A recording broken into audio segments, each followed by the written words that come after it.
Hi, how are you? I'm Lorajean with Knitted Wit. I'm Shannon Squire with Shannon Squire Designs.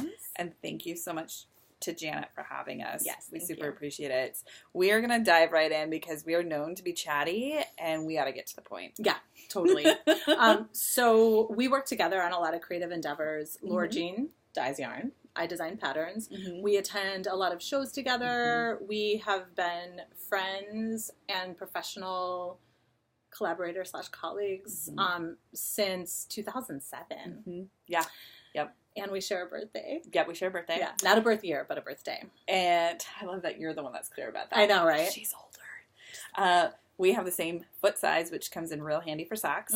And we have a YouTube show called The Lorajean Show. Yes, and this is my dog, Luna, and she's the best / worst. Oh, whoops. Yeah. So one of the things Janet wanted us to talk about today was Lorajean's Herstory Sock Club.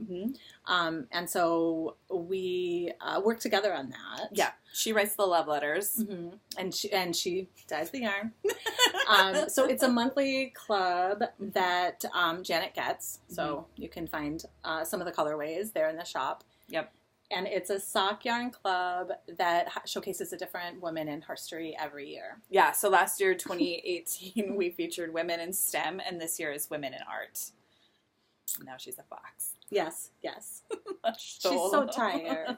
And one of the things about these women is that they are what Lorajean refers to as like kind of B-level women, and they're not B-level because they of accomplishments. Yes, yeah, but because they haven't really gotten their place in history, gotten recognized. They haven't had the light shown on them yet. Yeah. So that's what we aim to do, is to take women that you might not have heard of, haven't had a movie made about them, and get to talk about their accomplishments. And if you were around for Women in STEM, so many of the stories, it felt like, were women making these discoveries and then having that information stolen from them and getting reported or recorded, and then the men getting the prizes for them or the accolades. Yeah. So, which is probably a familiar story to a lot of women out there. I'm sure we've all experienced that. Yeah. So that was the impetus to start Herstory, is to representation matters, and so we want to get these stories out. And there are so many incredible women doing so many incredible things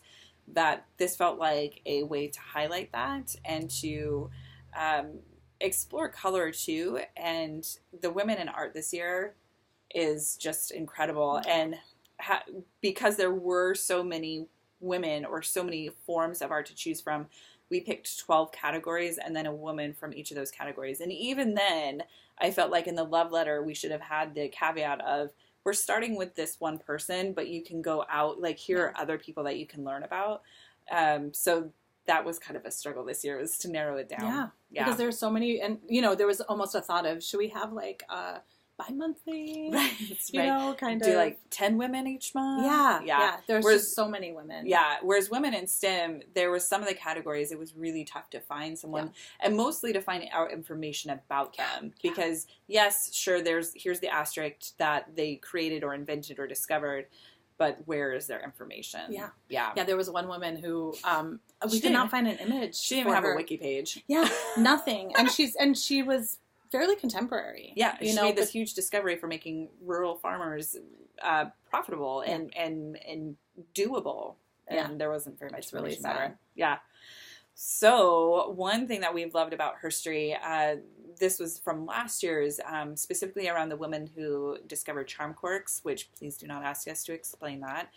Google, and then there's a YouTube video about candy, and it sort of makes sense. Yeah, it totally helps to explain it for 2 seconds. Yeah, and then you forget. Yeah. If you're like us. So there's a local woman here in Oregon that I know that has a grad student that works with that scientist. And so she was going to knit her, I think, a cowl, and then send it to the grad student. The grad student was going to take it with them to Norway, where she is studying either Norway or Sweden. Yeah. And then another shop said the same thing, where she said, oh my gosh, that's my field of study, and I'm going to make a pair of socks and send it on to her. So hearing the knitters connection or the crafters connection to these women that we're featuring has been incredible, and definitely motivation to keep doing this project, and that it's meaningful for people. Yeah, because there are many scientist knitters knitter scientists. Yeah. You know, Yes. and for them to be able to see, you know, it was really special to hear all these stories. Yeah.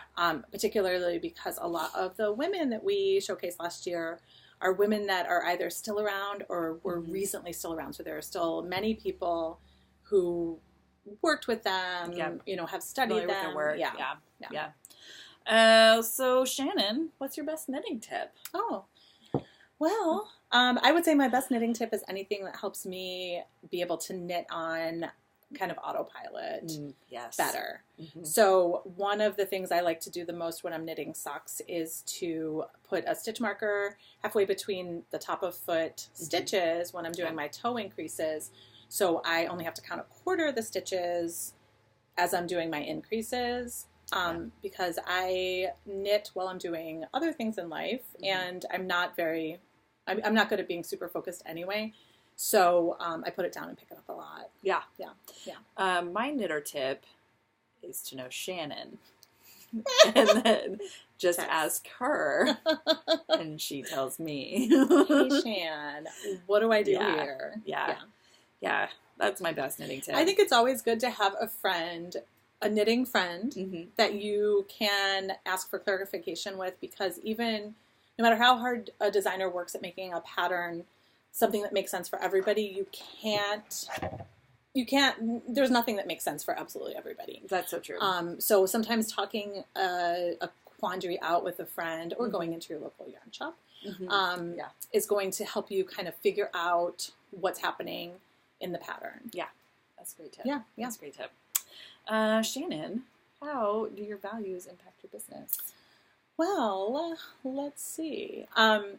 I think that my values and the things I think are important in the world inform the kinds of projects I make, the people I work with, what I choose to do with the money I make. I really like to be able to use my business to raise funds for projects and programs that mean something to me. So I have some of my patterns have an ongoing percentage of the proceeds that go to organizations like Planned Parenthood and the ACLU, which I feel are doing really good work. Then sometimes I do things like raise money short term for organizations or needs, like you know, for Racist Texas, and all of the organizations that have been working at the border to try to reunite families and get children out of the problems that the current administration has put them in the border. Yeah. So well said. Thank so you. Judiciously said. Thank you. For Knitted Wits, I think from the very beginning, how I've run my business and how I operate as a person, they've gone together. And like everybody talks about that your business is separate from who you are. And I was like, I don't know how to separate those things. I don't, if you've watched anything or if you've seen anything with me and Shannon, what you see is what you get. Yeah. So we don't have professional personas. No, we don't have a lot of pretense. Someone told me that and I was like, yes. That is exactly who I am. Whether or not you meant that as a compliment, that is how I am taking that. That is how I hear it. And it just, I think for my life, I've always felt called to justice and especially social justice. And so making decisions around, you know, how I live my life and how I run my business, that is an influence of what I choose to do. And so I think right now we have 10 colors for a cause. But honestly, I feel like it's more than just the money we raise. Like you said, it's the collaborations, how we choose what projects to work on and what to highlight or pass the mic to. You know, that's all very important to us and affects daily decisions. Being able to raise awareness for things that you're not sure are getting enough airplay. Yes, exactly. What are 2 interesting things you do that aren't fiber related? Well. One of the things we both do together and get really, really, really into is sewing. Yeah. Sewing your own clothing. I really do feel like it's a revolutionary act. Yes. Because you can express yourself creatively. you create something, you're not kind of relying on what the mall says you should wear or like fast fashion says you should wear. And it makes me feel really good. The clothing that I make for myself makes me feel pretty, makes me feel cute. It doesn't make me feel fat, which I think is really important. Yeah. I feel good about myself and I feel proud of what I've created. And the actual physical act of sewing feeds my creative soul. Yes. I love how it feels. Yes. I love how the sound of the sewing machine, the feel of the fabric. Yeah. And I think it's like, because our life is so immersed in yarn, that it is a really great escape. And you still come out with something that you've made. Yeah. Yeah. And not that I want to focus only on like the value of me is what I produce, but it definitely fills that need of I want to make something with my time, and here I have a whole wardrobe. Well, I think that's makers, creative people. Yeah. I am not the kind of person who is my downtime. It's not ever going to be like playing a video game or playing a game on my phone, because that just doesn't feed me the way creating something does. It's not how my brain works. Yeah. And we're not saying if that is how your brain works. There's nothing wrong with that. No. It's just I physically cannot play video games. Yeah, my husband really likes to play games on his phone. Yeah. And it's what he does to, decompress. Yes. Yeah. And that's fine as long as he's not doing it while I'm trying to talk to him. But I don't want to do that. If I'm doing something, I want to be I want my little hands to be moving. Yeah. Anything else you want to add, Shan? Well, I did want to say that Lorajean and I are great for each other, but we can also be kind of, we just inspire each other to dive into things. So a couple years ago, we had a Pyrex Are you going to rat us out? obsession, a little bit, Oh but it's what we do with sewing too. That's true. Okay. Okay. And it's wonderful to have a friend that has a friend. I mean, we're like friend adjacent. But it's wonderful to have a friend that has a lot of the same interests as you and that is not judgy about stuff like that. Stefan can be so judgy about stuff like that, right? And you're like, no, you totally need another house plant, or you need to buy this fabric, or I need that shade of lipstick. That bowl. Yeah. We are really encouraging to each other. We're uplifting. I mean, yeah. It's good. I don't know if our spouses appreciate that about us. No, probably not. But that's okay. Because we didn't ask. No, we didn't. No. So yeah, I think the takeaway message for us to you today is get a friend that you can talk about crafting with. You can dive into a new, all-consuming craft with. Yep. Yeah. Punch needles next, right? Oh, yeah. Yeah. You know I got kids for that. Yeah, me too.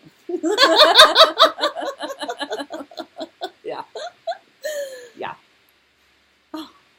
So I think we've answered a lot of the questions. Yeah. Janet wanted us to. Yeah. If you want to know more about us, you can find us online, knitawit.com, shannonsquire.com. Yeah. And please do check out our podcast on YouTube. Yeah. It's like we're 3 in, I think, and we're still trying to figure out exactly how we're doing it. But we're getting there. I think we're fun. We're getting there. Yeah. So if you enjoyed this, it's essentially this, but longer. Yeah, exactly. And thank you so much to Janet for having us. And hopefully we can come out and see the shop again, because I like that street and that shop and that bakery. You and I've heard all about it, and I would like to check it all out. Yeah. So we should come hang out with y'all. Yep. All right. Thank you. Yeah.